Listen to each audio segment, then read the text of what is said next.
کہ لوگ ہنسی خوشی جان دینے لگ گئے، مرنے میں مزہ آنے لگا، لطف آنے لگا جان دینے میں، اتنا بڑا سرور یہ صرف اس وقت آتا ہے جب معرفت الہی انسان کو نصیب ہو، جب اسے نبی پاک علیہ السلام کے زیر سایہ رہتے ہوئے اللہ کا قرب نصیب ہو، پھر یہ کرم نصیب ہوتا ہے۔ آپ دیکھیے حضرت جابر بن عبداللہ رضی اللہ تعالیٰ عنہ فرماتے احد والے دن میں نے ایک صحابی کو دیکھا، وہ کھجور کھا رہے تھے، اور کھجور کھاتے کھاتے عرض کرنے لگے یا رسول اللہ صلی اللہ تعالیٰ علیہ وسلم، اگر اس جنگ میں شہید ہو جاؤں تو کہاں جاؤں گا؟ ابھی کھجور کھا رہے ہیں، میں اگر شہید ہو جاؤں تو حضور کیا ملے گا، کہاں جاؤں گا؟ تو کریم فرمانے لگے بڑی سادی سی بات ہے، اگر تو شہید ہو گیا تو رب کریم جنت عطا کرے۔ تو جتنی کھجور کھا چکے تھے کھا لی، باقی منہ سے نکال دی، تلوار لی، میدان میں گھس گئے، شہید ہو گئے۔ یعنی شہید ہونے میں اتنی دیر کرنا بھی پسند نہیں کیا جتنا کھجور کھانے میں ٹائم لگتا ہے، اس لیے کہ وہ جو ایک خاص تڑپ ہے، وہ طلب ہے انسان کی کہ اللہ کے راستے میں میری جان جائے، مجھے شہادت کا مرتبہ ملے۔ میں نے بڑے قریب سے بعض لوگوں کو دیکھا ہے، بڑے مخلص ہوتے ہیں، بڑے نفیس ہوتے ہیں، بڑے اچھے ہوتے ہیں، لیکن کسی رستے کی تلاش میں ہوتے ہیں، کسی صاحب درد کی تلاش میں ہوتے ہیں، ڈھونڈتا پھرتا ہوا اقبال اپنے آپ کو، ڈھونڈتا پھرتا ہوا اقبال میں اپنے آپ ہی گویا مسافر، آپ ہی منزل ہو میں، ڈھونڈتے ہیں، تڑپ ہے ایک۔ یاد رکھو یہ رسول اللہ صلی اللہ علیہ وسلم کا مقام ہے کہ تم حضور کی بارگاہ تک جاؤ گے تو سارے پردے ہی آنکھوں سے اٹھ جائیں گے، سارے اندھیرے دور ہو جائیں گے، ساری ظلمتیں کافور ہو جائیں گی۔ ہماری زندگی کے اندر ایک اہم پہلو جس سے ہم بڑی تکلیف کا شکار ہو جاتے ہیں، اور بعض اوقات اذیت ناک حد تک وہ بات چلی جاتی ہے، وہ ہوتا ہے لوگوں کا باتیں کرنا۔ لوگ ایک دوسرے کے بارے میں تبصرہ کرتے ہیں، گفتگو کرتے ہیں، اگرچہ اسلام نے اسے بڑا ناپسند کیا اور غیبت کو زنا سے زیادہ بدتر قرار دیا، لیکن معاذ اللہ ثم معاذ اللہ لوگ پھر بھی اس اخلاقی کمزوری کا شکار ہو جاتے ہیں اور لوگوں کے بارے میں گفتگو کرتے ہیں۔ پھر لوگوں کی وہ باتیں جب ہم تک پہنچتی ہیں، جس کے بارے میں بات کی جا رہی ہوتی ہے، جب اس تک پہنچتی ہے تو وہ شخص بڑی اذیت کا شکار ہو جاتا ہے،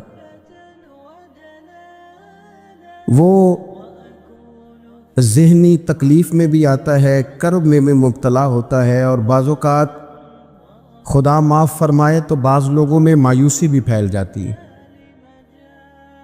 آپ قرآن مجید فرقان حمید کو دیکھیں تو اللہ تعالیٰ نے قرآن مجید میں فرمایا کہ وَإِذَا قِيلَ لَهُمْ آمِنُوا كَمَا آمَنَ النَّاسُ، جب منافقین سے کہا جائے کہ اس طرح ایمان لاؤ جس طرح کے باقی لوگ ایمان لائے ہیں، یعنی صحابہ کرام، قالوا تو وہ کہتے ہیں آنؤمنوا کما آمن السفہاء، ہم اس طرح ایمان لے ہیں جس طرح معاذ اللہ یہ بیوقوف ایمان لائے، ان کی طرح ایمان لے ہیں۔ الا انہم هم السفہاء، اللہ فرماتے ہیں خبردار ہو جاؤ یہی بیوقوف ہیں، ولکن لا یعلمون، لیکن یہ جانتے نہیں، انہیں اس بات کی خبر ان لوگوں کو جو کائنات کے بہترین لوگ ہیں زمین پر، انبیاء کے بعد صحابہ، ان کو لوگوں نے بیوقوف کہہ دیا، باتیں کر دی۔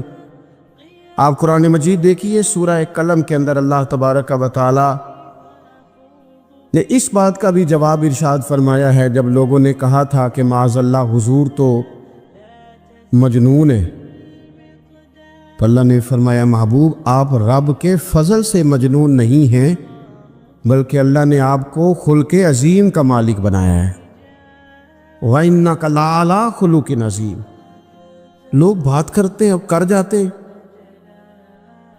اور شوق رکھتے ہیں تبصرہ کرنے کا، تو میں نے بہت سارے لوگ ایسے زندگی میں دیکھے ہیں جو لوگوں کی باتوں کی وجہ سے اذیت میں آ گئے، تکلیف کا شکار ہو گئے، اور میں اور آپ تو کسی کھاتے میں نہیں۔ حضرت ابو بکر صدیق رضی اللہ تعالیٰ عنہ جیسے لوگ، افضل البشر بعد الانبیاء بالتحقیق حضرت صدیق اکبر، آپ قرآن مجید 30ویں پارے کی تلاوت میں یہ بات دیکھیں گے کہ جب حضرت ابو بکر صدیق نے غریب غلاموں کو خرید کر آزاد کرنا شروع کیا، حضرت بلال حبشی کو، حضرت عامر بن فہیرہ کو اور کچھ غلاموں کو خرید کر آزاد کیا، تو لوگ کہنے لگے کہ یہ بلال نے کبھی کوئی احسان کیا ہوگا ابو بکر پر، تبھی تو خرید کے آزاد کیا ہے، ورنہ کیا ضرورت تھی اتنے پیسے لگانے کی، کوئی تو بات ہوگی۔ اللہ تعالیٰ نے اس کا بھی قرآن مجید میں اعلان فرمایا ابو بکر نے جو کیا ہے رب کی رضا کے لیے کیا ہے۔ تو گفتگو کرنا، بات کرنا، لوگوں کا اتنا یہ خطرناک مزاج ہے، ایک جملہ کہہ کے لوگ سائڈ پہ ہو جاتے ہیں، بندہ بیچارہ ساری رات تڑپتا رہتا ہے، ایک فکرے کا تبصرہ کر کے لوگ کونے میں چھپ جاتے، اور کسی آدمی کے لیے وہ اسے سولی پہ لٹکا جاتے، اپنی زبان کے تیروں سے لوگ پریشان کرتے۔ پہلے تو اللہ سے یہ معافی مانگے کہ رب اس جرم سے ہمیں محفوظ فرمائے، اور اب تو لوگوں کی زبانیں اتنی لمبی ہو گئیں کہ وہ صحابہ تک چلی گئی ہیں، اہل بیت نبوت تک چلی گئی۔ تبصروں کے شوق میں لوگوں نے یہ دیکھا ہی نہیں کہ میری حیثیت کیا ہے اور میں بات کس کی کر رہا ہوں، میری اوقات کیا ہے اور میں تبصرہ کس پہ کر رہا ہوں۔ بے باک ہونا اور بات ہے، اور بدتمیز ہونا، ان دونوں میں فرق ہوتا ہے۔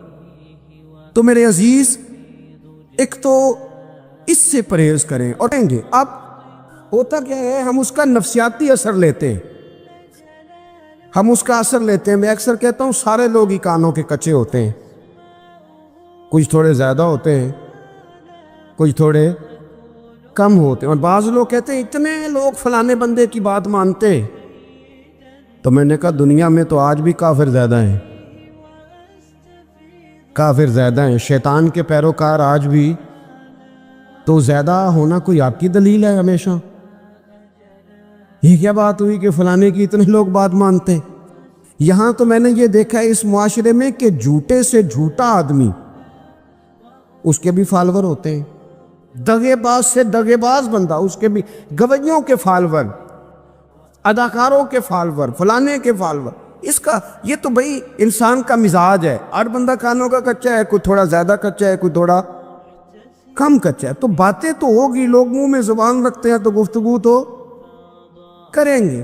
اب یہ اثر لینے والے پہ ہے کہ وہ اس کا اثر کس طرح کا لیتا ہے۔ ہمارے ہاں بڑے بڑے سمجھدار لوگ نفسیاتی ہو جاتے ہیں، بڑی بڑی سمجھدار خواتین نفسیاتی ہو جاتی ہیں، میری ساس باتیں کرتی ہے، میری نند باتیں کرتی ہے، مجھے فلانا باتیں کرتا ہے، مجھے فلانا۔ بھائی باتیں، جس کے منہ میں زبان ہے اس نے بات تو کرنی ہے۔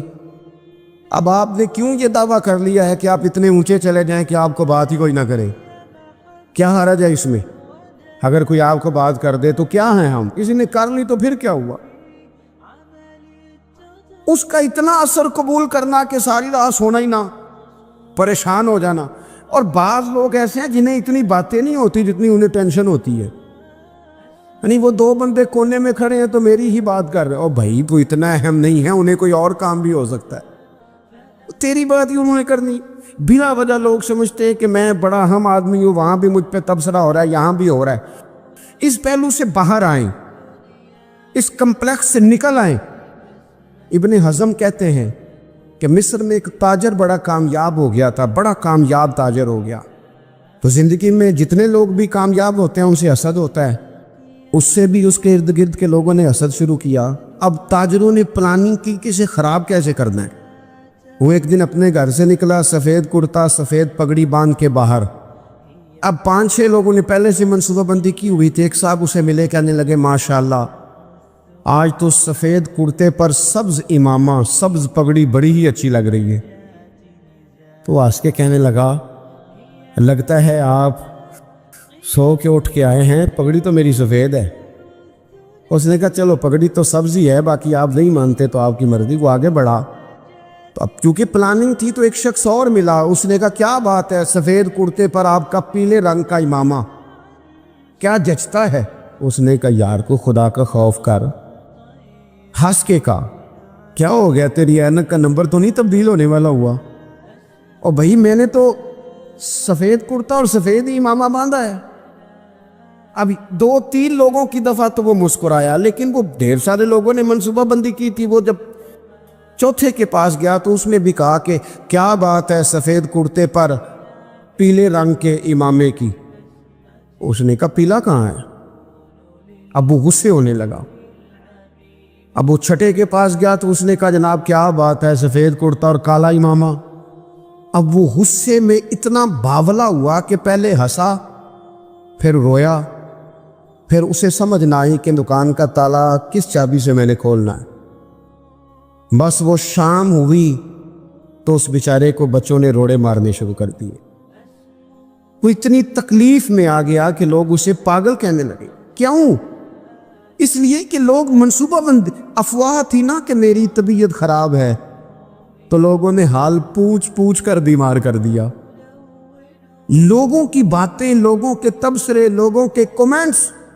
بولے امام شافعی فرمانے لگے لوگوں کی باتیں پتھروں کی طرح ہوتی ہیں، یہ روڑوں کی طرح ہوتی ہیں، اگر انہیں کمر کے اوپر رکھ لو گے نا تو یہ تمہاری کمر توڑ دیں گی، اور اگر تم ان کو اپنے پیروں کے نیچے رکھ لو گے تو تمہارا قد اونچا ہو جائے گا۔ بس دنیا میں وہ لوگ پریشان ہوتے ہیں جو لوگوں کی باتوں کو کندھوں پر سوار کر لیتے، جو پیروں کے نیچے رکھے، جو پاؤں کے نیچے رکھے ان کا قد۔ وہ پرانے زمانے میں نا عارف رومی رحمۃ اللہ علیہ فرماتے ہیں کہ ایک بیل گائے گر گئی تھی کنویں کے اندر، تو اب وہ لوگ اس کو نکال تو نہیں سکتے تھے، تو انہوں نے اس طرح کیا کہ مٹی ڈالنی شروع کر دی کہ اب بدبو آئے گی، پریشانی ہوگی، تو اس کو بند کر دیتے ہیں اندر ہی کنویں کو، کنواں نئی جگہ پہ کھود لیتے۔ انہوں نے جب اس کے اندر مٹی ڈالی نا تو وہ گائیں جو تھی وہ مٹی جھاڑ کے تو مٹی کے اوپر آ گئی، انہوں نے پھر مٹی ڈالی تو وہ تھوڑی اور اوپر آ گئی، اور مٹی ڈالی تو اور وہ مٹی ڈالتے گئے اور گائیں وہاں سے کنویں سے باہر آ گئی۔ لوگوں نے دفن کرنا چاہا، وہ باہر نکل آئی۔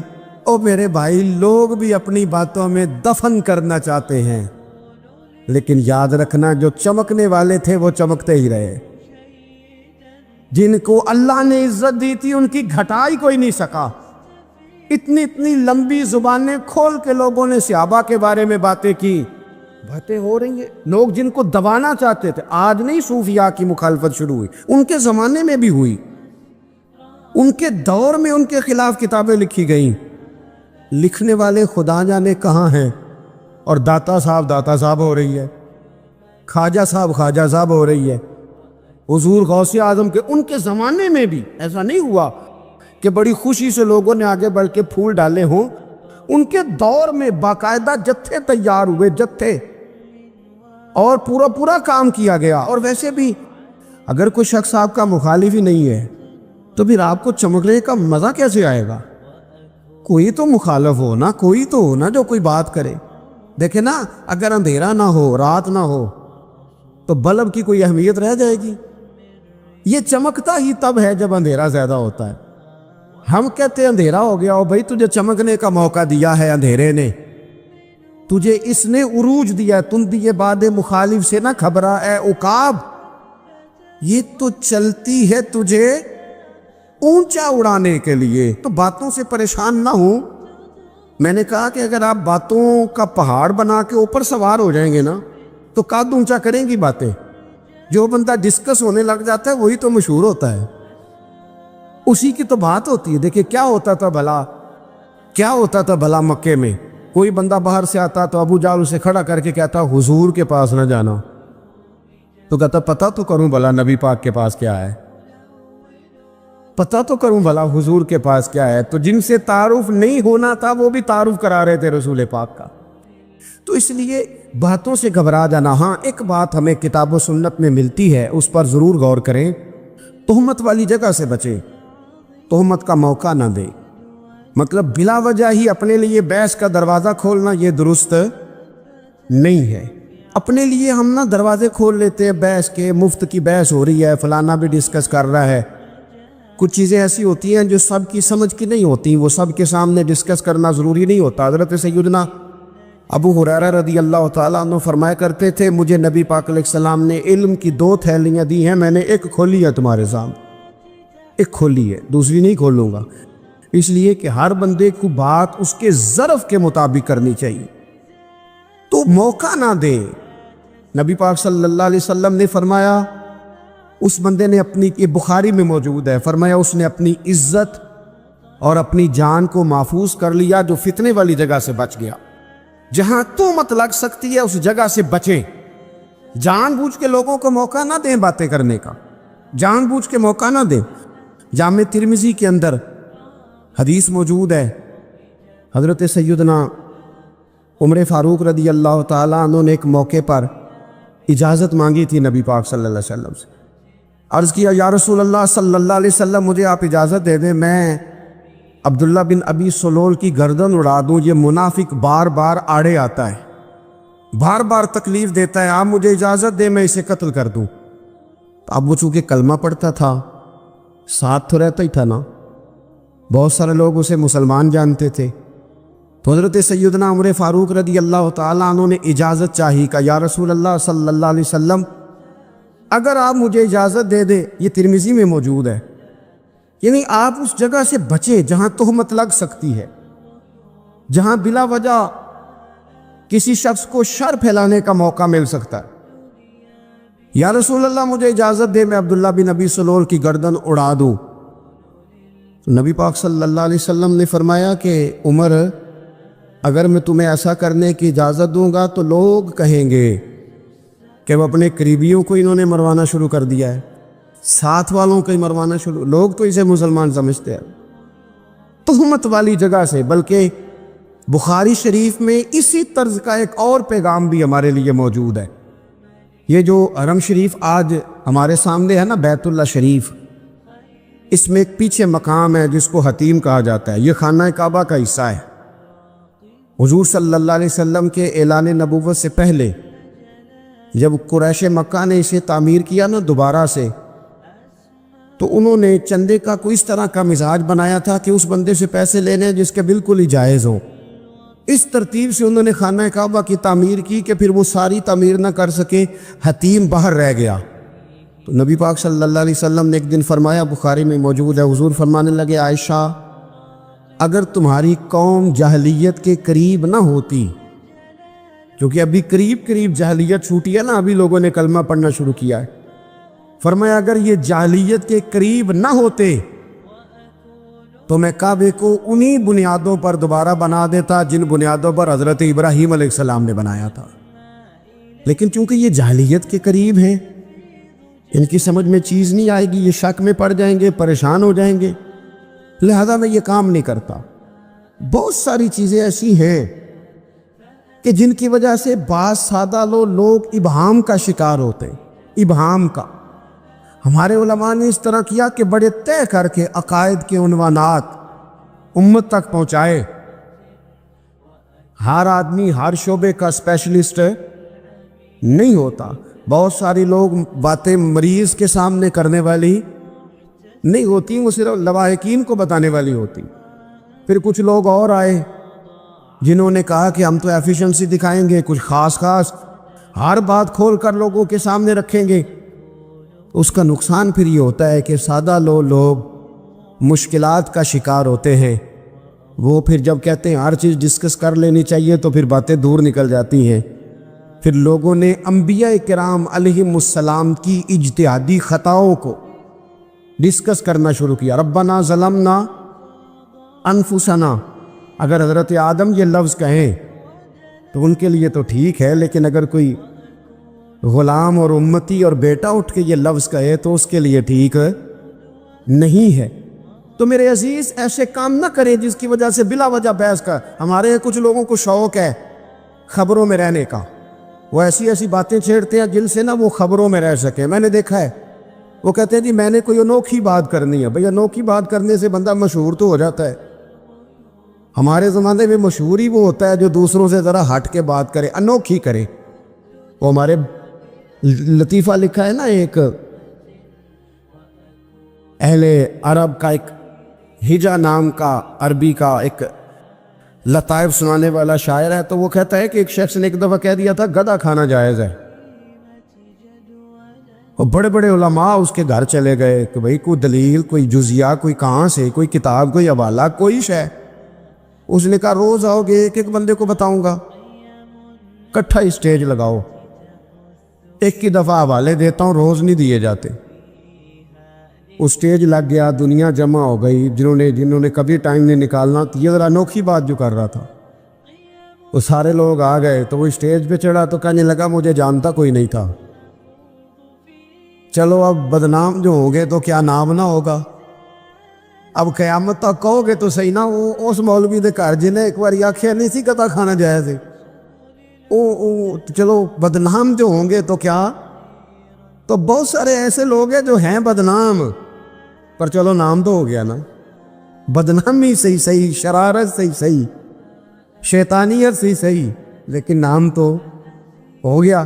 تو اس لیے کوئی ایسا انوکھا کام جس سے لوگوں کی، میں آپ سے بڑی گزارش سے عرض کروں، اعلیٰ حضرت بریلوی رحمۃ اللہ علیہ نا لالٹین کے اندر مٹی کا تیل جلایا جاتا ہے ہمارے ہاں، تو مٹی کا تیل ظاہر ہے اس سے بدبو آتی ہے، تو مسجد میں وہ جلانا جائز نہیں تھا۔ تو ایک صاحب ارنڈی کا تیل لائے، وہ خوشبو والا ہوتا ہے، وہ لا کے انہوں نے نا اعلیٰ حضرت بریلوی رحمۃ اللہ علیہ کو لالٹین میں ڈال کے دیا اور کہا کہ یہ مسجد میں اس کو جلاتے ہیں چونکہ اس کے اندر سے خوشبو آتی ہے، بدبو نہیں آتی۔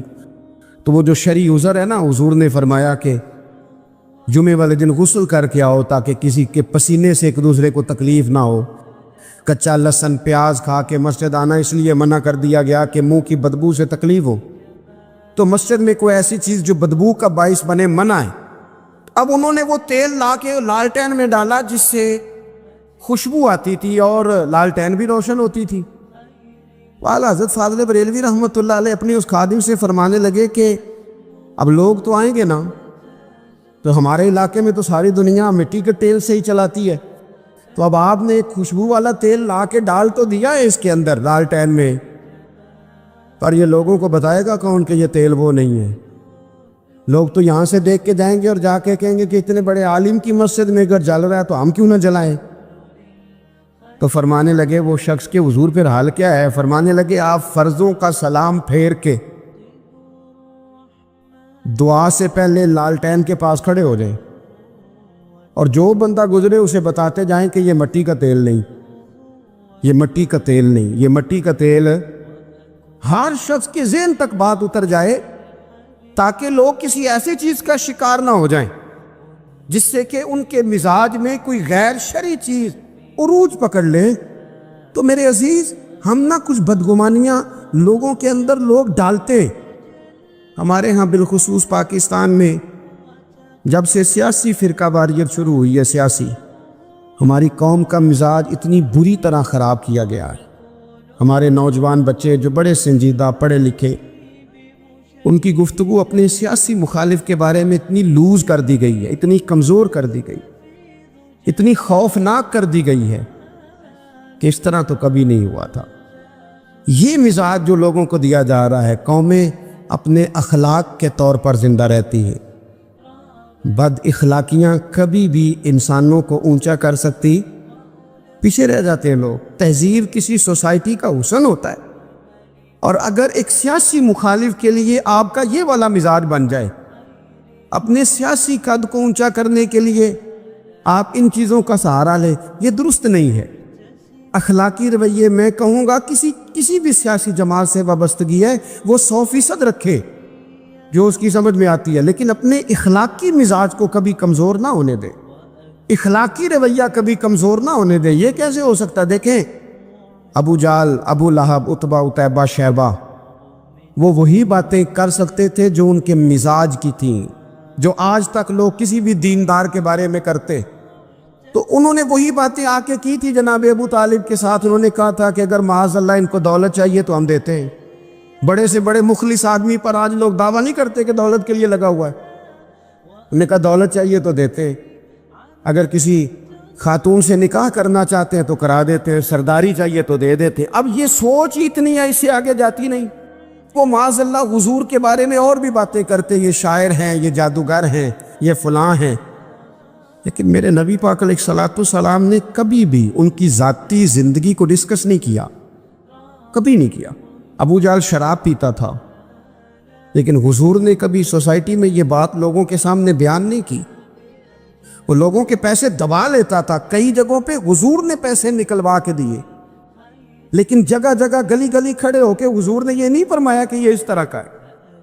آپ اپنے مخالفین کے بارے میں ضرور کلیم کریں، ثبوت کے ساتھ ضرور بات کریں، یہ ضروری ہے، لیکن آپ کا رویہ اتنا گرا ہوا نہیں ہونا چاہیے کہ لوگ سمجھے کہ یہ قوم تو اخلاق سے ہٹ گئی ہے۔ آپ اختلاف کریں، لیکن اختلاف کے بھی آداب ہوتے ہیں۔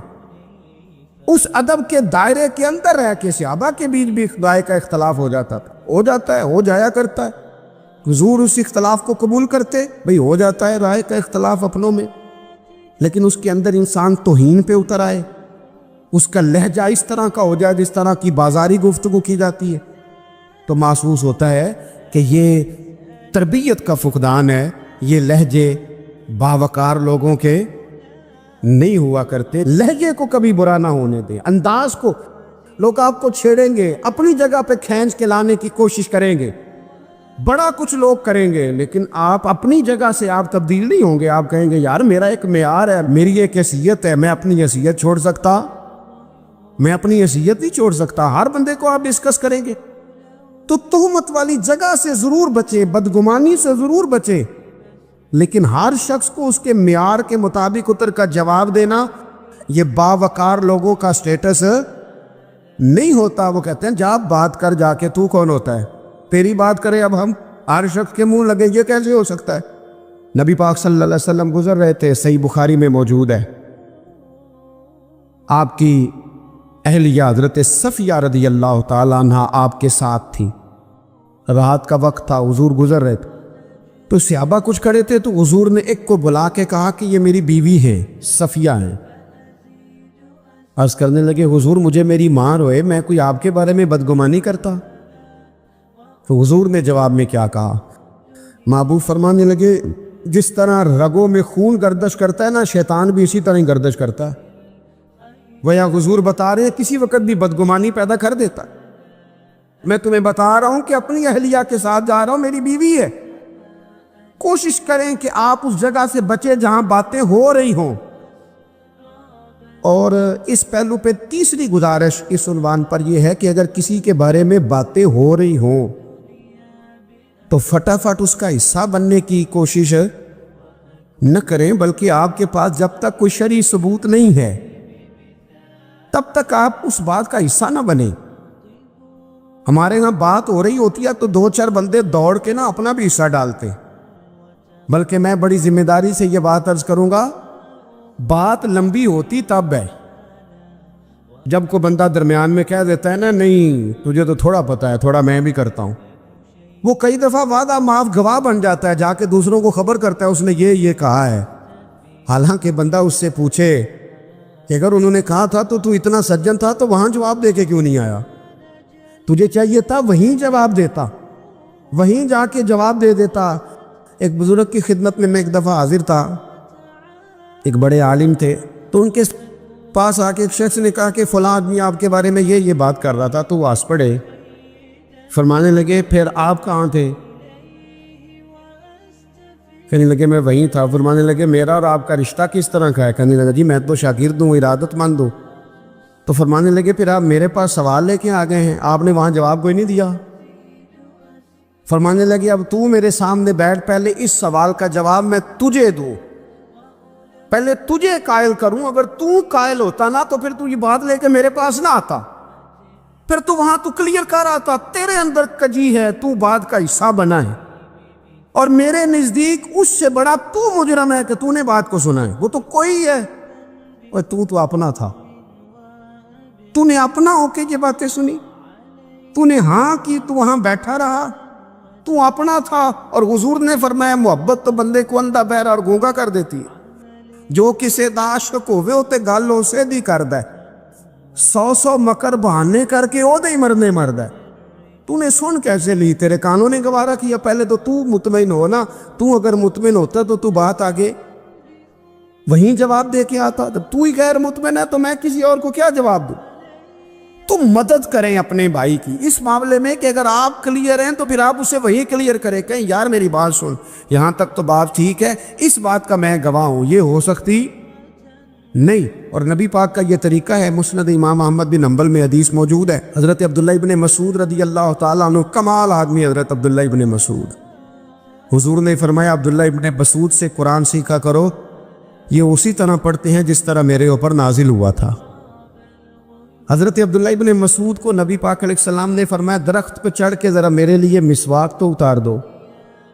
حضرت عبداللہ ابن مسعود کی پنڈلیاں پتلی پتلی تھی، ٹانگیں پتلی تھی، وہ درخت پہ چڑھے، ہوا چلی تو کپڑا تھوڑا ہٹ گیا تو بعض لوگ ان کی پتلی پنڈلیوں کا مذاق اڑانے لگے، معاذ اللہ، دیکھو کیسی باریک باریک پنڈلیاں ہیں، کیا انداز ہے۔ اب حضور بیٹھے ہیں نا، تو انہوں نے جو بات کی تھی وہ بات بھی درست تھی، پنڈلیاں واقعی پتلی تھیں، اور کوئی بھی اس انداز میں دیکھتا تو شاید مسکراتا۔ جب انہوں نے کہا نا دیکھو پتلی پنڈلیاں، تو حضور نے ہمارے لیے طریقہ کیا چھوڑا، ہمارے لیے سیرت کیا چھوڑی؟ حضور سید عالم فوراً ارشاد فرمانے لگے، نبی پاک فرمانے لگے چپ کرو، تم میرے عبداللہ کی پنڈلیوں کو پتلا پتلا کہہ رہے ہو نا، قیامت کے دن جب میزان لگے گا اور ان پنڈلیوں کا تمہیں وزن پتہ چلے گا، پھر پتہ چلے گا میرے عبداللہ کی شان کیا ہے۔ یہ بڑی وزنی پنڈلیاں ہوں گی، جب ان کا میزان پر وزن تلے تو آپ دفاع کریں۔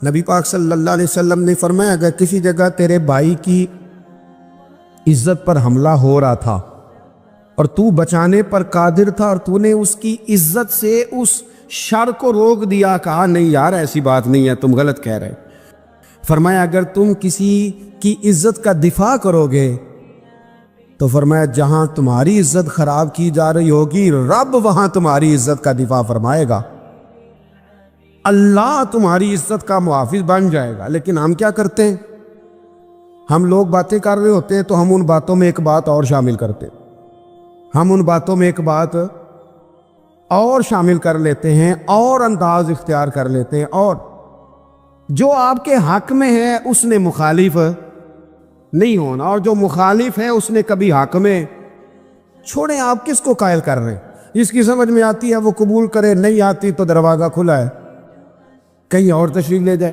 ہمارا یہ مزاج بن گیا کہ بلا وجہ کی وضاحتیں بھی بندے کو کمزور کرتی ہو، بلا وجہ ہم کمزور پڑ جاتے ہیں، تھوڑے بے نیاز ہو جائے، چھوڑے کچھ بے نیاز بنے، طبیعت کوئی بے نیاز، ہم نہ بے نیاز نہیں ہوتے، ہر بات کو سوچتے ہیں، ہر بات کی وہ جی وہ فلانے نے پتہ کیا کہا ہے، تو بڑی معذرت سے بالخصوص خواتین کا مسئلہ ہوتا ہے، وہ کہتے ہیں پوری دسو، نہیں دسو نے کیا کی بھئی آپ نے کیا کرنا ہے، اس کے لیے پھانسی کا حکم لگانا ہے آپ نے، چھوڑ دے، بات ہو گئی، ختم ہو گئی۔